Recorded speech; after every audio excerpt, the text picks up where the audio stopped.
Hola tout le monde, j'espère que vous allez bien. Je viens vous faire une nouvelle vidéo aujourd'hui pour vous parler du parcours des flammes jumelles. Je vais essayer d'être assez claire et concise sur cette vidéo, sur ce que j'ai à vous dire, parce que il y a beaucoup de choses à dire. Maintenant, il y a aussi beaucoup de choses qui ont déjà été dites par mes confrères, par mes consoeurs, des choses qui sont plus ou moins pertinentes. Voilà, j'avais, envie d'amener un petit peu mon grain de sel là-dessus, peut-être pour, apporter un discours, le plus équanime possible, parce que dans ce que je peux voir, dans ce que je peux lire, dans ce que je peux entendre, et par rapport à ce que je reçois dans mes canalisations, je trouve que parfois ça manque, d'équanimité, de justesse, hem et puis ouais, de justesse, voire j'allais dire peut-être de respect pour les personnes qui regardent les vidéos. Mais ça après c'est un petit peu à titre perso.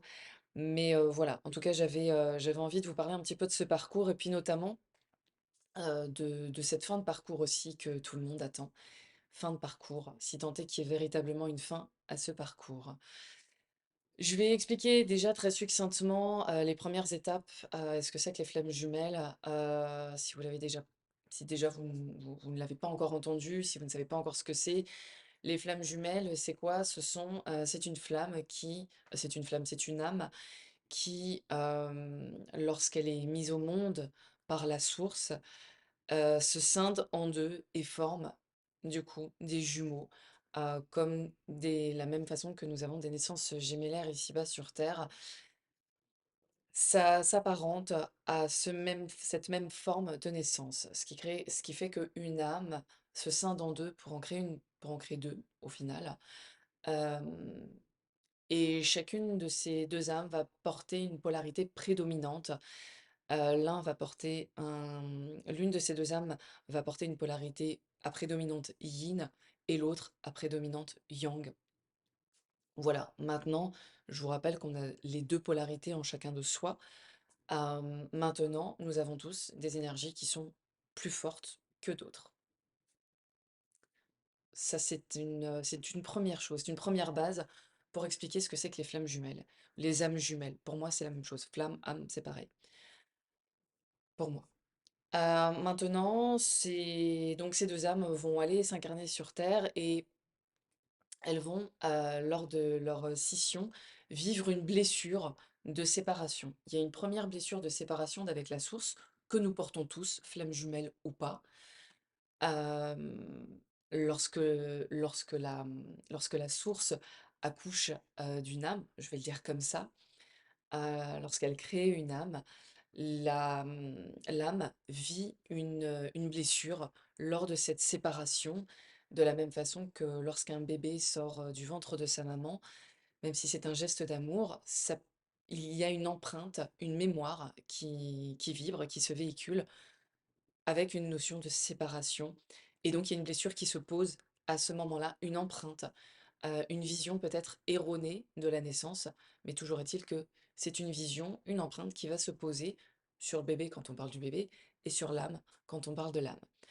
C'est une blessure que nous portons tous. Maintenant, la particularité des flammes jumelles, c'est que de par leur scission, elles vont vivre une seconde blessure de scission, de séparation, due à j'allais dire à cette dualité.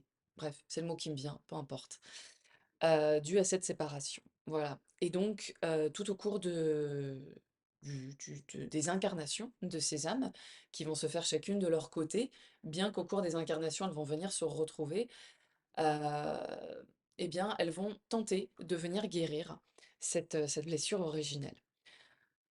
Maintenant, ça va se faire en plusieurs étapes et dans cette incarnation dans cette époque dans laquelle nous sommes actuellement, hem, j'ai envie de dire même si tout s'imbrique au final, parce que voilà, le temps n'est pas forcément linéaire, mais on est plus et ça c'est une information que j'ai reçue assez récemment, en tout cas concernant ce parcours aussi. hem, que tout s'emboîte un petit peu comme des matrioshkas, comme des poupées russes, que tout est en tout et que finalement, ce parcours qui est parsemé d'étapes, comme un parcours du combattant avec, des petits challenges ou des grands challenges à relever, hem, bah, qu'en fait, chacune de ces étapes, c'est comme une poupée russe et tout se fait presque en même temps, simultanément. Hem, je vais vous l'expliquer de suite. Donc ces 2 âmes, voilà, qui cheminent au cours de leur incarnation, vont tenter donc de se retrouver, de se réparer surtout, déjà se réparer soi, réparer ensuite, la relation, l'autre, cette scission qui a été créée, hem, en passant par un travail sur soi. Et lorsque donc je le disais, lorsque nous sommes à notre époque, dans cette époque-ci, le chemin, se parcourt, se construit avec différentes étapes. Maintenant, ce qu'il faut comprendre, c'est que chaque, couple de jumeaux vit une, expérience différente, heu, même si le parcours est similaire, parce qu'il y a des étapes, disons, il y a une trame sur ce parcours et en fonction de chaque couple, eh bah, chaque couple est unique, donc chaque parcours sera unique. Ça veut dire que chacun des couples, des jumeaux, va le vivre différemment. Hem, on peut être, par exemple, dans la phase de séparation, mais quand même voir l'autre. Il y a des voilà, séparer veut pas forcément dire, être physiquement loin l'un de l'autre. Il y a plein de choses comme ça, plein de choses assez intrigantes, donc après, c'est à chacun de se réapproprier, en fait, sa propre histoire, et pas forcément aller faire du copier-coller sur les histoires des autres. Chaque histoire de d'âme jumelle est atypique et unique. Maintenant, effectivement, dans ces étapes, dans ce parcours, il y a donc différentes étapes. Il y a effectivement la reconnaissance avec, son jumeau, sa jumelle, une reconnexion. Ça reste sur une rencontre assez, plus ou moins banale, mais il y a quelque chose de particulier qui se passe. Je vais passer ces premières étapes parce que c'est pas celle qui me semble le plus importante, c'est pas et surtout, c'est pas là où j'ai envie de m'étaler. Hem, voilà, l'histoire commence à se créer, hem et puis quelque chose de fort arrive. C'est comme un c'est comme un volcan qui émerge de l'intérieur et qui vient bousculer toutes, les croyances et toutes les croyances et les convictions que vous pouvez avoir sur l'amour. Parce que notre amour est bel et bien, conditionné. Nous grandissons avec un amour qui est conditionné et tout le but de ce parcours, c'est de se déconditionner justement pour toucher et vivre et incarner cet amour inconditionnel, que nous sommes tous. Bien évidemment, on n'est pas obligé de passer par ce parcours de flammes jumelles pour, révéler l'amour inconditionnel qui est en soi, ou pour l'incarner, cela va de soi.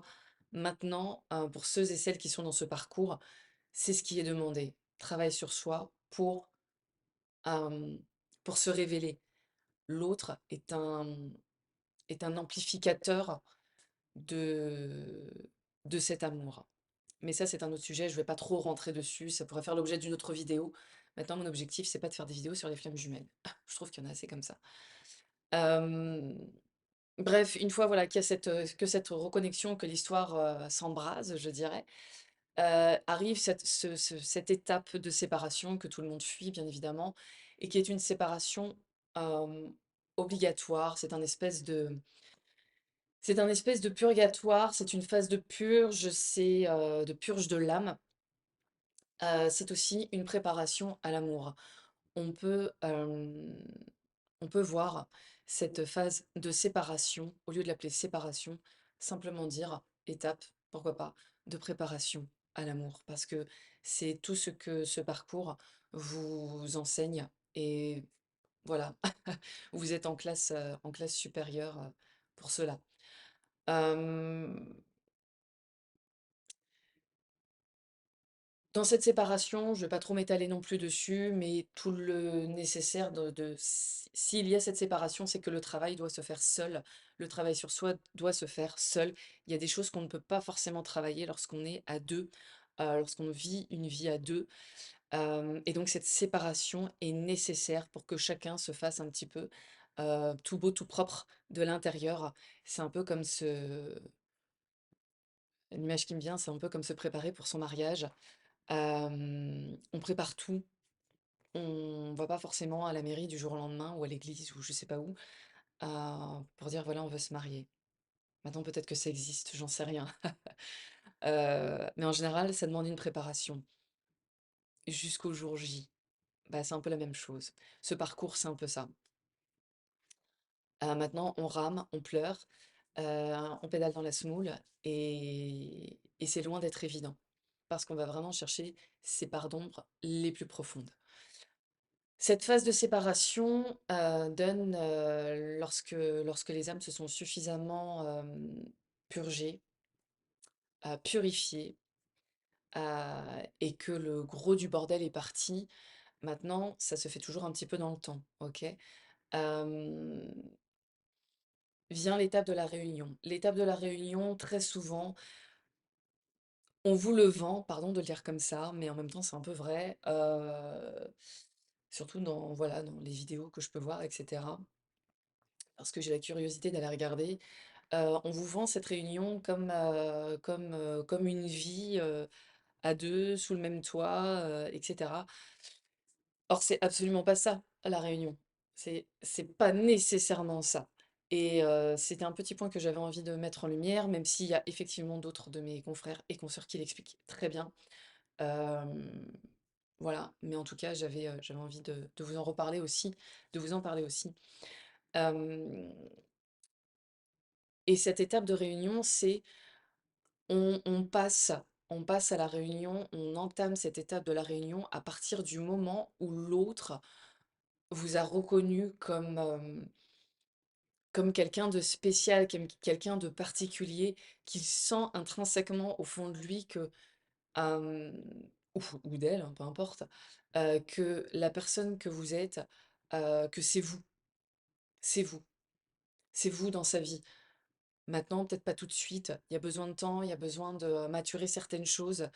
Il faut du temps pour que les choses se mettent en place, mais c'est ça la réunion. La réunion, c'est de savoir que, j'ai envie de dire, un jour, on sera ensemble, que c'est cette personne-là. C'est peut-être pas tout de suite, mais c'est vers ça qu'on tend et c'est ça la réunion, comment moi je l'entends en tout cas. Hem, je trouve que ça décomplexe aussi pas mal de choses. Maintenant, c'est pas une forme de rassurance de vous expliquer ça. Je vous explique ça de cette façon-là parce que la guidance, parce que plein de choses m'amènent, dans cette réalité-là. Après cette réunion vient alors encore une fois, c'est pas l'étape finale. L'étape finale, je vous rappelle, c'est ce dont je vous ai parlé en début de vidéo, c'est de venir cicatriser cette blessure originelle qui est propre à chacun des couples. Cette, blessure originelle ne fait pas forcément partie des 5 ou des 7 ou des 9 blessures, de l'âme, comme chacun, peut le répertorier. C'est encore une autre blessure. Donc c'est pas forcément l'abandon. Cette blessure d'origine, c'est pas l'abandon, c'est pas le rejet, c'est pas l'humiliation, c'est pas la trahison, c'est pas je sais plus quoi. C'est autre chose, mais ça c'est propre à chacun des couples et ça c'est à vous de le découvrir dans votre propre parcours, même quand la réunion est passée, même quand l'étape parce que le chemin continue. Beaucoup de gens s'arrêtent au stade de la réunion, mais le chemin continue, il y a pas de fin de parcours.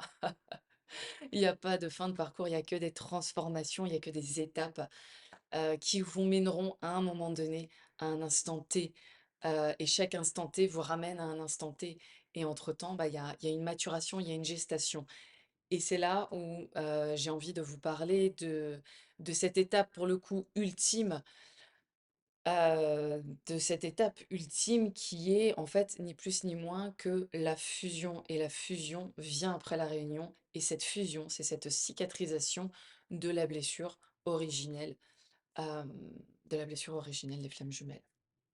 Voilà. Et quand vous êtes dans ce parcours, c'est la joie qui anime, hem, qui anime votre parcours. Votre âme s'émerveille de chaque étape qu'elle vit. Même si vous, dans la matière, vous êtes en train de pédaler dans la semoule, et que vous en avez marre et que vous avez envie d'être avec l'autre et cetera, vos âmes s'émerveillent de ce parcours, de ce qu'elles traversent, de leur évolution, parce que vos âmes sont là pour évoluer véritablement. Quelque part, hem, j'ai envie de dire, il y en a qui se fichent un peu il y a des âmes qui se fichent de vouloir, de vouloir forcément être ensemble dans la matière puisqu'elles sont déjà réunies là-haut. Donc il y a pas pour l'âme, il y a un intérêt à évoluer parce qu'il y a quelque chose de beaucoup plus grand qui vous attend derrière ce parcours, qui vous attend derrière cette réunion et qui vous attend, derrière cette fusion. La fusion, c'est la cicatrisation de la blessure originelle des flammes jumelles. C'est-à-dire que la croyance que vous avez eue, que vos âmes ont portée sur la séparation, sur la scission, c'est cette croyance qui va être, qui va être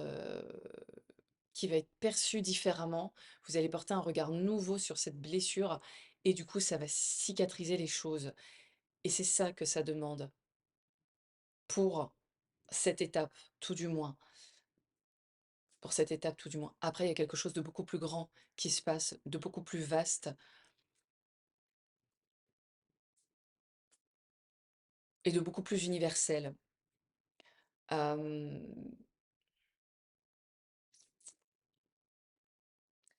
J'avais envie de rajouter quelque chose sur la fusion, mais bref, ça me reviendra ou pas. Hem, Mouais, ça reviendra. Maintenant, comprenez que ce parcours, oui, ce que je voulais vous dire sur la fusion, c'est que et comme chaque étape, mais notamment sur la fusion, c'est une gestation. C'est un processus alchimique qui se fait dans le temps. On peut pas fusionner comme ça du jour au lendemain en claquant des doigts de la même façon que, on peut pas faire disparaître la séparation du jour au lendemain, c'est pas ou, faire en sorte qu'on se réunisse comme ça du jour au lendemain, c'est pas comme ça que ça marche. Il faut un temps de gestation et j'ai envie de vous dire, heureusement qu'il faut ce temps de gestation parce que sinon on pourrait prendre feu instantanément. Il y a une telle masse, d'énergie qui se manifeste et qui se met en matière, c'est une gestation. C'est une gestation. Donc ça prend du temps. Il faut prendre le temps d'intégrer ces énergies, aussi bien au niveau énergétique, évidemment, enfin subtil, qu'au niveau physique. Ça va de soi. Dernière chose que je voulais vous dire par rapport à cela, donc encore une fois, c'est la joie qui va faire que le brouillard va se dissiper. La joie, c'est comme un grand soleil qui quand il monte, et qu'il arrive à son zénith, et bien évidemment, le brouillard qu'il y avait dès le matin, tout s'est dissipé, tout est chaud, tout est lumineux, tout est brillant, tout est coloré. Cette joie, cette foi, cet amour vous amène à cela. Donc garder ce pétillement de joie, heu, qui va qui va illuminer véritablement votre parcours. En tout cas, ça peut être une clé. Ça le sera peut-être pas pour tous, mais ça pourrait être une clé. Enfin, dernière chose que je voulais vous dire, sans l'autre, ce parcours ne pourrait pas se faire. Sans l'autre, cette réunion ne peut pas se faire et surtout sans l'autre, cette fusion ne peut pas se faire. Vous ne pouvez pas en être là où vous en êtes aujourd'hui si vous n'avez pas rencontré l'autre et inversement. Donc, l'autre, l'autre, l'autre, l'autre, toujours l'autre, dans ce que je peux voir, lire, entendre, je trouve que ce serait pas mal d'arrêter de pointer du doigt l'autre et de voir en quoi ça vient nous chercher ou en quoi ça vient vous chercher et d'arrêter de vous occuper de l'autre. Occupez-vous de vous. L'autre viendra après. Quand on se tourne vers son cœur, quand on se tourne vers soi, inévitablement, on arrive à l'autre, parce que l'autre est dans le cœur. vous ne pouvez pas fuir ça. C'est évident. Vous ne pouvez pas fuir cela. C'est évident. C'est évident. Hem, voilà, dernière chose aussi, je non, non, je dirai rien parce que je suis pas sûre de ce que je pourrais affirmer, donc je préfère me taire. Voilà ce que j'avais un petit peu envie de vous dire sur ce parcours, de manière très succincte. Et j'espère que je suis pas trop partie dans tous les sens. Encore une fois, voilà, il y a pas mal de choses à dire dessus.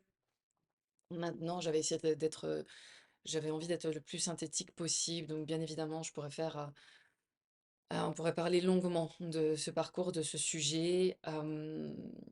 J'espère que ça pourra vous éclairer un petit peu parce que c'est aussi tout le but de cette vidéo, c'est de pouvoir vous éclairer, modestement, en toute humilité et